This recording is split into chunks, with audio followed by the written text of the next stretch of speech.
Gallo crossed it out. Popovic also pointed out that when CD4 cells are lowered in the body, CD8 cells go up commensurately. There's an inverse ratio between the two.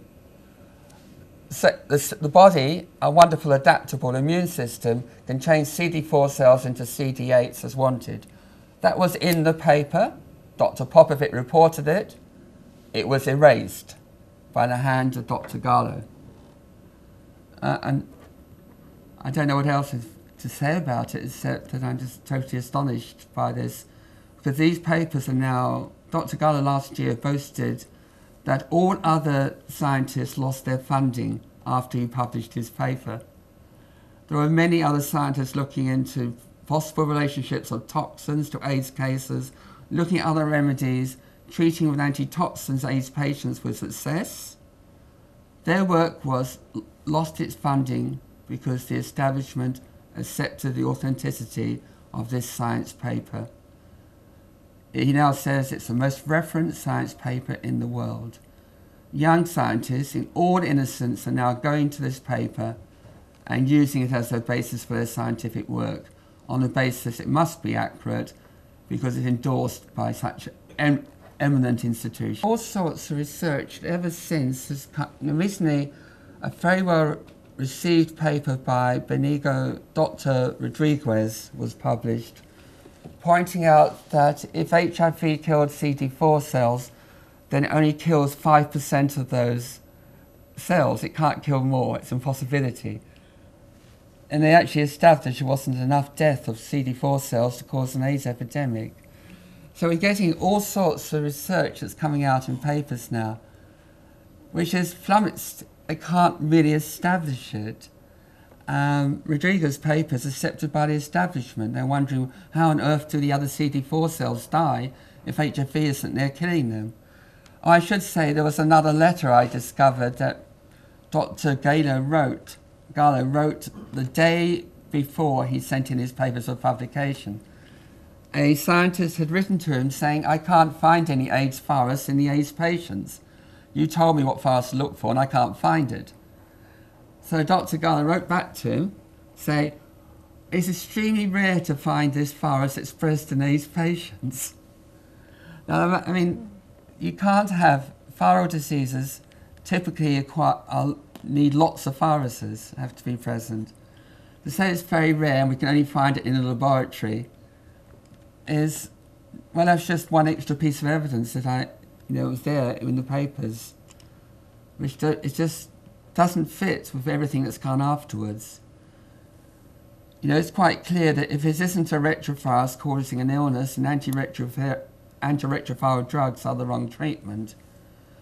Because if it isn't a retrovirus, then you can't take a drug against antiretroviruses. And besides, they haven't managed to find any drug that will kill or remove the virus they blame. We're still struggling for a vaccine today. Why haven't we got a vaccine? Well, if you get tested for HIV and you're found HIV positive, what does it mean? That means that you've found an antibody in your blood, and that's all. It's been known by the leading scientists. I have a few questions to ask Janine. First, do you believe that other scientists, if they would have had the same opportunity to have tested the same Pasteur material, whatever it was, would have determined that there was no retrovirus or that there was a retrovirus? What are your opinions about that? That's a very good question, because it was covered by the scientists that were nominated by the Institute of Medicine and the National Academy.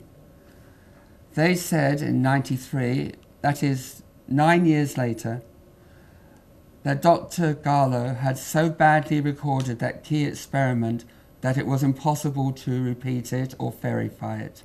That's their words, I'm quoting. But the entire basis of science is replication. Yes. If you say you've created something and it's a new discovery, fine, then you have to show everyone else that what you've done so we can do the same. And if we use your methods, your techniques, your protocol, and we're able to verify it, then that is considered a gold standard. If you're not, if I can't and no other scientist can duplicate your results, then they are brought into question. You're absolutely right. How much effort was made to duplicate Gallo's results? Gallo stopped it. It's also reported by the government investigators that he would not release his materials to any other scientist unless they signed an undertaking not to repeat his experiment. I mean, it's totally outrageous for a scientist to do that. But that was reported as possible grounds for action for scientific misconduct at the time. It's not often that we hear of a great scientist being reprimanded publicly, but Gallo was reprimanded, much like Dr. Baltimore, who won the Nobel Prize, was reprimanded.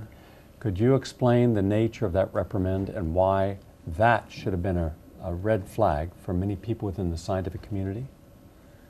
It should have been because the very fact that he had stolen someone else's cell culture, when he said virus, it actually meant a cell culture. The report into his scientific work said they found about 29 serious scientific errors in these papers, and they weren't including the ones I'm mentioning now. Just elsewhere, they found his captions were false, which I fully concur with. It's totally outrageous because they've known since '93 that those papers are riddled with faults. But what they have not reported is that they didn't find the French virus wasn't proved to cause AIDS.